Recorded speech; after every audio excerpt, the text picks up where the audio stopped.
이런 것을 말합니다. 그래서 성전은 모일 회자를 써서 회막이라고 불렀습니다. 이 성전이 신약의 교회 개념으로 넘어오는데 신약의 교회도 모이는 공동체를 말합니다. 그래서 교회도 모일 회자를 써서 교회라고 부르는 것입니다. 예수 그리스도를 구주로 고백하는 성도들의 모임, 즉 성도들의 공동체를 교회라고 하는 것입니다. 그러면 하나님께서는 왜 우리를 교회로 모이게 하셨을까요? 모여야 신앙생활이 된다는 것입니다. 모일 때 은혜를 받는다는 것입니다. 모일 때 다 같이 잘 된다는 것입니다. 그래서 주님께서 함께 모여서 신앙생활을 하라고 만들어 주신 것이 바로 교회인 것입니다. 옛날 이승만 대통령이 6.25 전쟁 위기의 순간에 뭉치면 살고 흩어지면 죽는다고 했습니다. 국가의 흥망성쇠가 뭉치고 모이는 데 있습니다.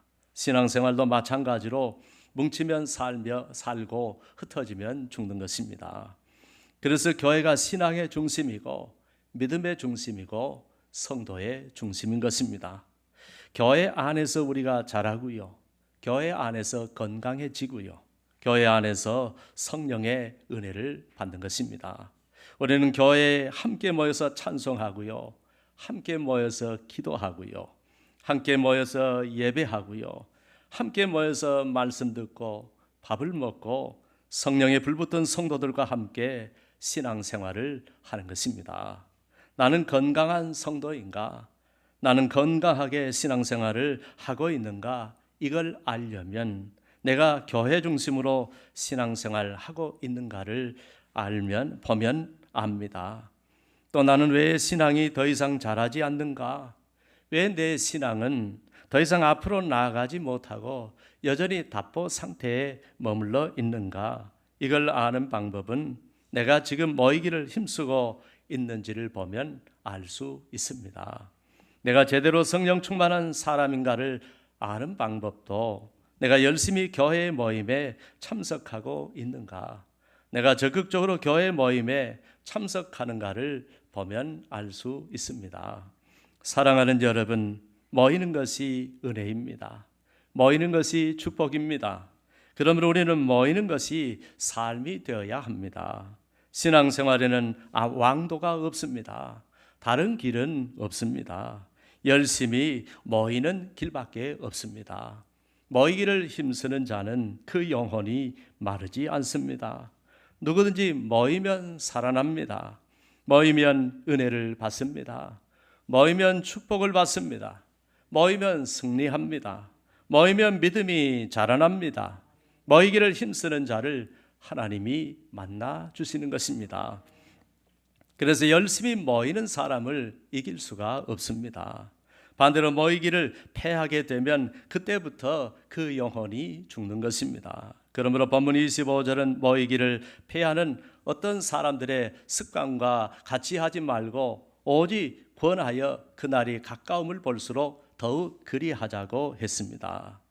초대교회가 크게 부흥한 것도 예루살렘 교회 성도들이 날마다 모이는 일에 힘썼기 때문입니다. 그들은 모여서 예배하고 모여서 기도하고 모여서 찬송하고 모여서 가르치고 모여서 전도하고 모여서 봉사하고 모여서 성도의 교제를 나누었습니다. 그래서 교회는 모이는 것이 첫째입니다. 모이는 것이 교회의 생명입니다. 성도는 모이기를 잘해야 합니다. 교회는 모일 때 모든 일이 시작되고 부흥하고 성장하는 것입니다. 그러면 왜 우리는 모여야 합니까? 도대체 우리가 모여야 할 이유가 무엇입니까? 모여야 하나님의 은혜가 임하기 때문입니다. 모여야 하나님께서 은혜를 주시기 때문입니다. 모여야 그 은혜 속에서 우리 영혼이 잘 되기 때문입니다. 우리가 영적으로 잘못되고 이상해지고 무기력해지고 시험에 들고 신앙에 병이 들고 문제가 생기는 것은 두말할 것 없이 교회를 열심히 안 다니기 때문입니다. 모이기를 힘쓰지 않으면 믿음이 잘 자랄 수가 없습니다. 어떤 이유로든 믿음이 약해지게 되어 있고 시험을 이기기가 어렵고 세상을 이기기가 어렵게 되어 있습니다. 우리는 은혜를 받고 성령으로 충만할수록 모이기를 잘해야 하는 것입니다. 그래서 성장하는 교회를 보면 모임이 많습니다. 하여튼 잘 모입니다. 열심히 모입니다. 아침에도 모이고 저녁에도 모입니다. 새벽에도 모이고 밤에도 모입니다. 수요일에도 모이고 주일도 모입니다. 날마다 모입니다. 초대교회가 그랬습니다. 사도행전 1장에 보면 주님이 제자들에게 복음을 전하러 나가기 전에 예루살렘을 떠나지 말고 먼저 다 같이 모여서 기도하라고 했습니다. 주님 말씀대로 그들이 모여서 다 같이 함께 기도했다고 했습니다. 사도행전 2장에 보면 오순절 날이 이미 이름에 그들이 다 같이 한 곳에 모였다고 했습니다. 그리고 그들은 다 같이 성령으로 충만해졌습니다. 반대로 그곳에 모이지 않았던 사람들은 한 사람도 성령 충만을 받지 못했다는 사실을 기억하시기를 바랍니다. 하나님은 모일 때 은혜를 베푸시는 것입니다. 모일 때 성령을 부으시고 모일 때 역사를 일으키시는 것입니다. 그래서 초대교회 제자들과 성도들은 무슨 일이 생길 때마다 열심히 모였습니다. 모여서 기도하고 모여서 예배하고 모여서 찬송하고 모여서 위로하고 모여서 서로를 격려했습니다. 그들이 성령 충만을 받은 이후에도 마찬가지입니다. 사도행전 2장에 보면 성령 충만 사건 이후에도 그들은 날마다 마음을 같이하여 성전에 모이기를 힘쓰고 집에서 떡을 떼며 기쁨과 순전한 마음으로 음식을 먹고 하나님을 찬미했다고 했습니다. 사도행전 4장에 가서도 마찬가지입니다. 빌기를 다하며 모인 곳이 진동하더니 무리가 다 성령이 충만하여 담대히 하나님의 말씀을 전하니라고 했습니다. 사랑하는 여러분, 초대교회를 가리켜 보통 우리가 닮고 싶은 교회 모습이라고 합니다. 바로 그 초대교회는 사도행전 2장에서도 모일 때에 성령으로 충만해졌고 사도행전 4장에서도 모일 때에 다시 성령으로 충만해졌다는 사실을 기억하시기를 바랍니다. 그렇게 초대교회는 모이기를 힘쓰므로 날마다 부흥하고 성장하고 성령으로 충만하고 뜨거운 교회로 성장할 수 있었습니다. 구약시대에 하나님께서 날마다 성전에 불을 켜서 성전을 밝히라고 하셨습니다. 결코 성전에는 불이 꺼져 있으면 안 된다고 하셨습니다. 이 불을 하루라도 꺼지면 안 되고 1년 내내 꺼져도 안 되고 평생 아니 영원히 꺼지면 안 된다고 하셨습니다. 이 불을 가리켜 하나님의 불, 여호와의 불이라고 하셨습니다. 그러므로 성전 안에는 여호와의 불이 있는 것입니다. 꺼지지 않는 여호와의 불이 있습니다. 이 불은 바로 성령의 불을 말하는 것입니다.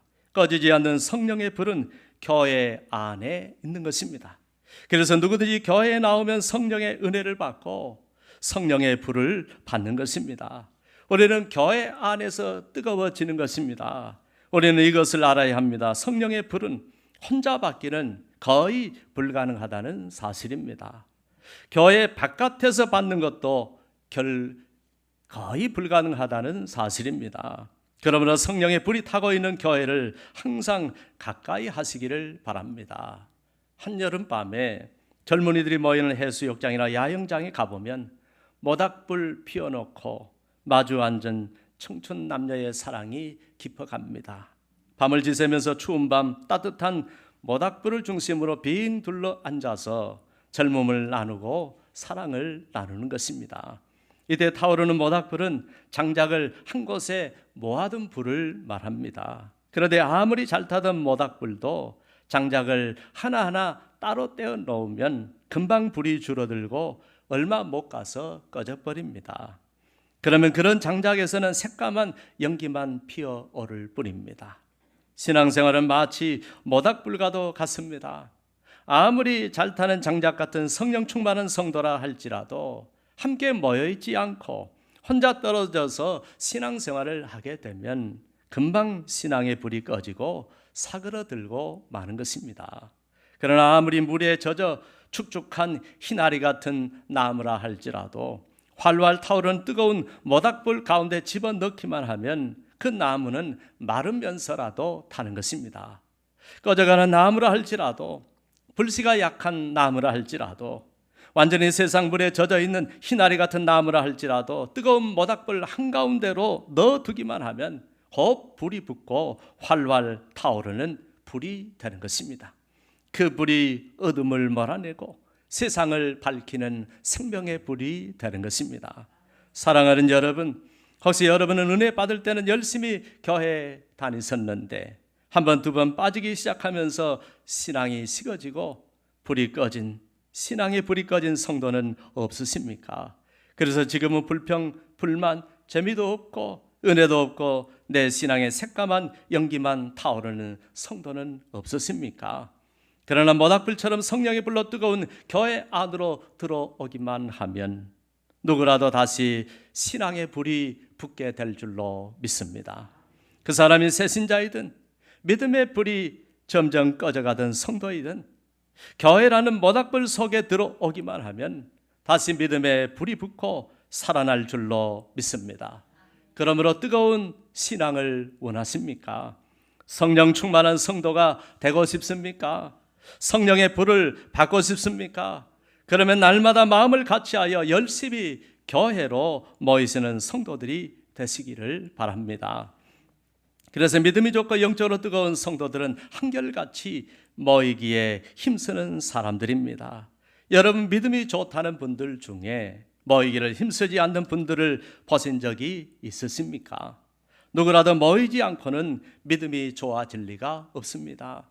여러분, 세상에 온갖 비를 맞고 성령의 불이 꺼져가는데 어떻게 뜨거워질 수가 있겠습니까?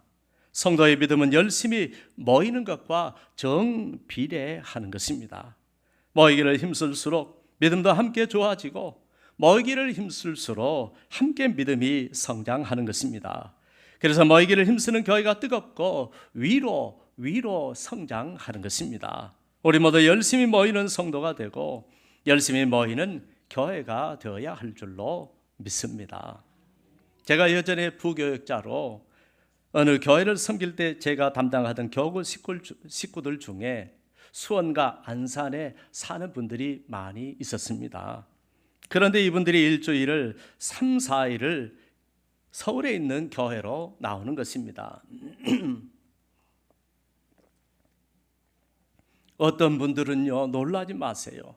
일주일에 4, 5일을 나오기도 했습니다. 이걸 1년 내내 이걸 계속 하는 겁니다. 이분들은 한결같이 믿음이 좋고 교회를 사랑하는 분들이었습니다. 어떻게 그럴 수 있는가? 보니까 이분들은 교회가 자신들의 삶의 중심입니다. 교회에 다니는 것이 자신들의 인생입니다.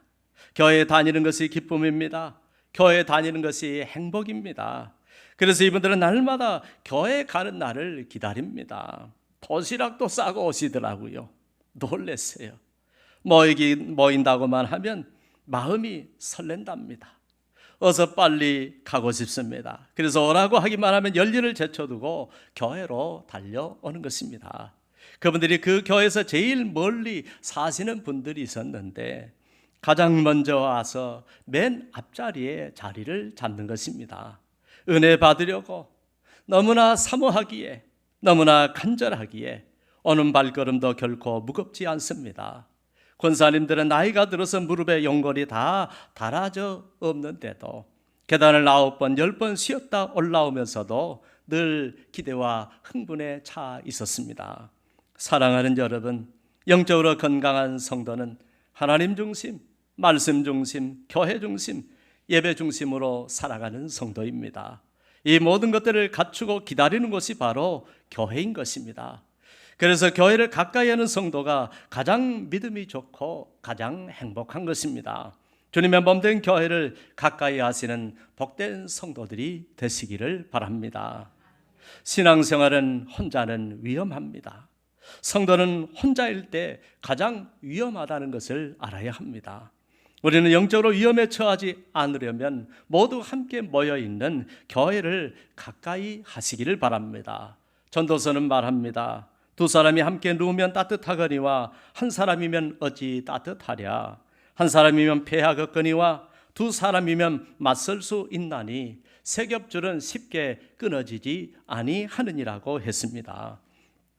두 사람이 한 사람보다 나음은 그들이 수고함으로 좋은 상을 얻을 것임이라.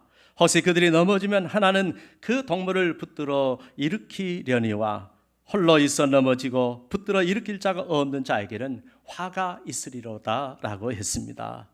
이와 같이 영적으로 혼자가 되면 잘못하다간 영적인 어려움이 찾아오게 되는 것입니다. 사랑하는 여러분, 모이기를 힘쓰지 않는 사람은 자기 자신이 실은 더 잘 알고 있습니다. 자신의 믿음이 결코 좋지 않다는 것을 잘 알고 있습니다. 그 수준에서 결코 벗어날 수 없다는 것도 너무나 잘 알고 있습니다. 교회를 가까이 하지 않으면 뜨거울 수도 없고 믿음이 자랄 수도 없는 것입니다. 내 영혼이 살아나는 곳, 성령의 불이 붙는 곳, 영적인 치유와 회복이 있는 곳, 영적인 질병을 치료받는 곳, 그것이 바로 교회이기 때문입니다. 그래서 주님은 교회를 통해서 역사하시는 것입니다. 교회 안에는 주님이 계시기에 교회를 멀리하고 다른 곳을 가까이 하는 사람들은 어려움에 빠질 때가 많습니다. 마귀의 시험에 빠지기도 쉽고요, 시험이라도 들면 결코 그 시험을 이기기가 어렵습니다. 우리는 홀로일 때 믿음 좋은 사람이라도 사단의 공격 대상이 되기 때문입니다. 기도원 같은 데에도요, 교회를 등한히 하고 몰래 기도하러 다니는 사람들은 특히 조심해야 합니다. 혼자 떨어져 기도하다가 잘못하면 악령을 받을 수가 있기 때문입니다. 그래서 믿음이 약한 사람, 기도를 많이 해보지 않은 분들은 교회에서 함께 기도하는 것이 좋습니다. 특히 자신을 영적으로 잘 인도하고 돌보는 자신의 목자와 함께 기도하는 것이 좋습니다. 그러면 여러분 안전합니다. 문제가 없습니다. 탈이 없습니다. 어떤 악령도 틈을 타지 못하고 음부의 권세가 그를 이기지 못합니다. 주님 마태복음 16장 18절에 분명히 말씀하셨습니다. 또 내가 네게 이르노니 너는 베드로라. 내가 이 반석 위에 내 교회를 세우리니 음부의 권세가 이기지 못하리라고 하셨습니다. 죽음의 권세, 지옥의 권세, 사단의 권세, 악령의 권세가 결코 이기지 못하는 것이 바로 교회요, 거룩한 성도들의 모임인 것입니다. 이걸 모르는 어린석은 성도는 그냥 나 혼자 조용히 신앙생활 할 테니까 제발 나 좀 내버려 두라고 하는 분들이 있습니다. 그러나 이걸 알아야 합니다. 물고기가 물을 떠나면 죽습니다. 사람이 하나님을 떠나면 죽습니다. 죄인이 예수님을 떠나면 죽습니다. 그리고 성도가 교회를 떠나면 죽습니다. 지금은 고인이 된 함석관 선생님이 한때는 예수님을 잘 믿던 분이었습니다. 그러나 무교회주의를 주창하다가 기존 교회에 적응하지 못하고 교회를 떠나서 교회 밖에서 혼자 신앙생활을 하더니 말년에는 결국 종교다원주의자가 되고 말았습니다. 이분이 쓴 책 중에 유명한 책이 성서적 입장에서 본 한국 역사라는 책이 있는데, 나중에는 성서란 말을 다 빼버리고 뜻으로 본 한국 역사라는 말로 바꾸어 버렸습니다. 기독교 신앙을 자기 혼자 유지하려고 했다가 나중에는 종교다원주의자가 되어 스스로 주님도 버리고 성경도 버리고 만 것입니다. 결국 사탄의 역사에 넘어가고 만 것입니다. 그리고 세상을 떠나고 말았습니다. 여러분, 그가 어디로 가겠습니까? 성도가 모이기를 힘쓰지 않을 때, 나 홀로 신앙생활을 하려고 할 때, 조용히 교회 다니려고 할 때 내 영혼이 죽고 내 신앙이 잘못되는 것입니다. 제가 언젠가 텔레비전에서 봤는데 중동 이슬람 세계로 시집을 간 어떤 한국 여인이 있었습니다. 이분이 몸에 차도를 두르고 있었습니다. 그런데 이 세댁이 한국에 있을 때는 기독교인이었습니다. 그러다 이슬람 믿는 모슬렘 남편을 사랑하더니 이슬람 세계로 시집을 갔다가 나중에는 이슬람으로 개종을 한 것입니다. 따로 떨어져 혼자서 신앙을 지킨다는 것이 얼마나 어려운 일인지 모릅니다. 그러므로 초대 교부, Church Father라 그러죠. 교회 아버지. 초대 교우 키프리안이라고 하는 교부는 교회 밖에는 구원이 없다라고 했습니다. 교회 바깥에서는 신앙생활이 불가능하다는 것입니다. 교회를 벗어나 누구도 혼자서는 믿음을 지킬 수가 없는 것입니다. 혼자서는 그 영혼이 결국 죽게 되어 있습니다. 이걸 아시는 주님께서는 마태복음 18장에 양 100마리의 양의 비유를 하셨습니다. 어떤 사람에게 양 100마리가 있었습니다. 그 중에 한 마리의 양이 양의 무리에서 이탈을 했습니다. 아마도 말 안 듣는 말썽꾸러기 양이었던 것 같습니다. 그런데 이 양처럼 연약한 동물이 없습니다. 양은 무리를 벗어나면 그 길로 죽는 것입니다. 그러므로 늑대나 사자와 같은 맹수에게 잡혀 먹기 전에 빨리 그 양을 찾아 나서야 합니다. 이런 이유로 양이 무리를 떠나면 목자는 총각을 다투면서 그 양을 찾아 나서는 것입니다.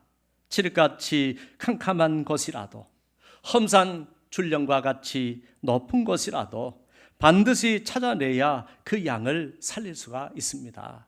이런 이유로 목자는 100마리의 양 중에 99마리의 양이 남아 있었지만 잃어버린 그 한 마리의 양을 찾기 위해 길을 나선 것입니다.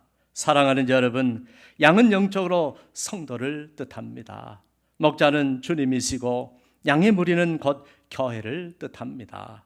양과 같이 영적으로 연약한 우리가 양의 무리인 교회 울타리를 벗어나면 그 길로 생명의 위험에 빠지게 되는 것입니다.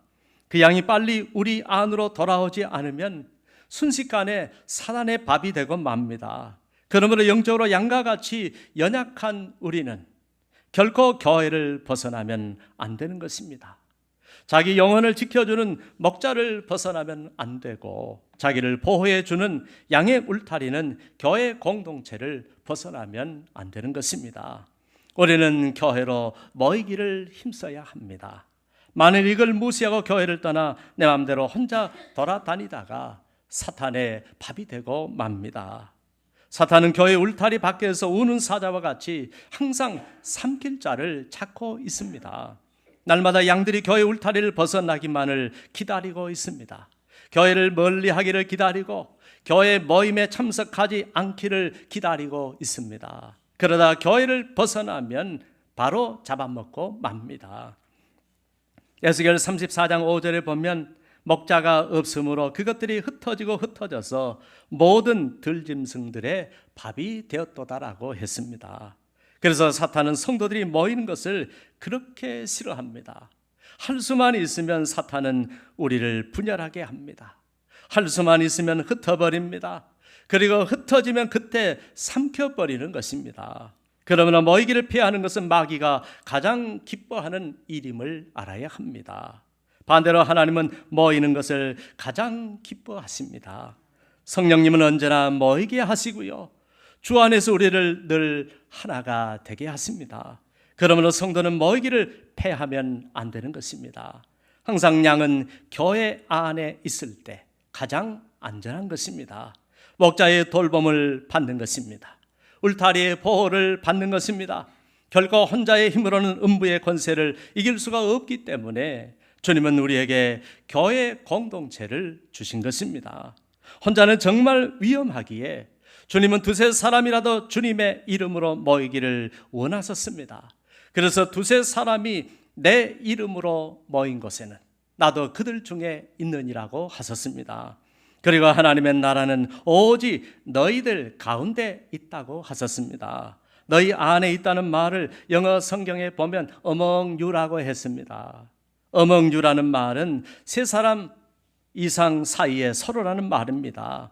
두 사람도 아니고 세 사람 이상인 가장 큰 복수를 썼습니다. 그런 곳에, 즉 그렇게 많이 모이는 모임 속에 하나님의 나라가 임한다는 것입니다. 우리는 모이기를 피하는 사람이 되어서는 안 됩니다.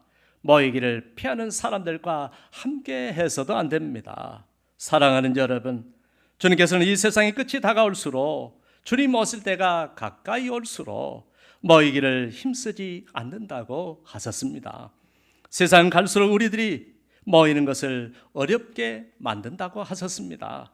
주님은 이 세상 임금은 마귀라고 하셨습니다. 세상은 자기들의 임금의 마귀의 지배를 받습니다. 그 통치를 받고 그 영향력 아래에 있습니다. 그래서 주의 자녀들이 신앙생활 하는 것을 어렵게 만들고 있습니다. 모이기가 어렵도록 만들고 있습니다. 이걸 마귀가 노리고 있는데, 그런데 요즘처럼 가난한 성도가 많은 시절이 없습니다. 한국 교회에 대한 실망한 성도들이 교회를 안 나가고 있습니다. 이리저리 방황하고 배회하고 있습니다. 또 코로나 이후에 온라인 예배에 익숙해지더니 아예 온라인 예배로 대체를 하고 교회를 안 나가는 성도들이 너무나 많습니다. 안 나가니까 시간도 많고 편하고 누구 신경 안 써도 되고 헌금도 안 해도 되고 봉사도 안 해도 되고 아주 편하게 신앙생활을 하기가 좋아서 안 나가는 것입니다. 그동안 오래도록 교회 생활도 해봤고 설교도 수없이 들어봤고 이제는 설교만 듣고도 얼마든지 신앙생활 할 수 있을 것만 같고, 또 요즘은 기독교 텔레비전이나 유튜브 등 신앙 컨텐츠들도 넘쳐나고 아쉬울 것이 없다는 것입니다. 그래서 교회를 안 나가는 것입니다. 교회를 안 나가를 거꾸로 하면 가난이라는 말이 되는데, 교회를 안 나가는 가난한 성도들이 그렇게 많은 것입니다. 그러나 이것이 얼마나 엄청난 영적 함정인지를 모른 채 지금 당장은 괜찮은 것 같아서 안심할지 몰라도 세월이 흐를수록 그 끝은 비극적입니다. 주님은 말세가 되면 바로 이런 날들이 우리에게 임할 줄을 아시고 오늘 이 말씀을 우리에게 주신 것입니다. 그러므로 참 믿음은 모이기를 피하는 자들의 습관과 같이 신앙생활을 하지 않고 주님 오실 날이 가까이 올수록 더욱 모이기를 힘쓰는 것입니다. 사랑하는 여러분, 눈앞에 보이는 세류를 따라가지 말고 성도는 항상 함께 모여야 합니다. 모여서 우리의 믿음이 살아나야 합니다. 우리는 모여서 함께 신앙생활을 해야 합니다. 모여서 함께 기도하고, 모여서 함께 찬송하고, 모여서 함께 예배를 드리고, 모여서 함께 섬기고, 모여서 함께 복음을 전하고, 무엇이든지 모여서 함께 해야 합니다.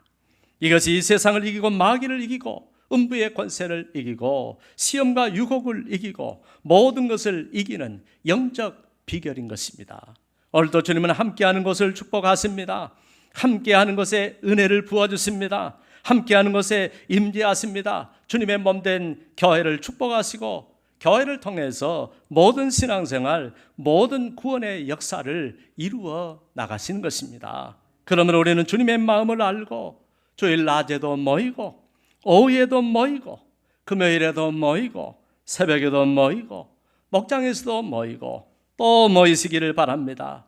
이 영적 비결을 알고 우리는 우리의 신앙을 지키고 우리의 신앙을 회복하고 우리의 신앙이 뜨거워지고 주님 주신 사명 뜨겁게 잘 감당하기 위해서 모이고 또 모여야 할 줄로 믿습니다.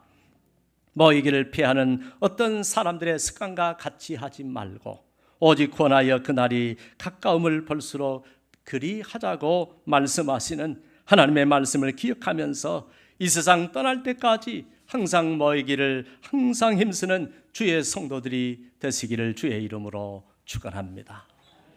기도하겠습니다. 하나님 아버지, 은혜 감사합니다. 정말로 요즘은 모이기를 힘쓰기 어려운 시절이 되었습니다.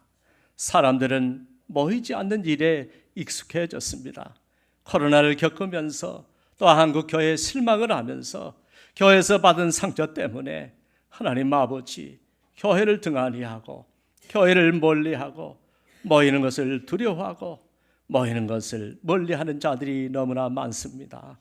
하나님 아버지, 그러나 우리 주님께서는 모이기를 피하는 자들의 습관과 같이 하지 말고 항상 주님이 오실 때가 가까이 올수록 모이기를 더욱 힘쓰라고 말씀하셨습니다.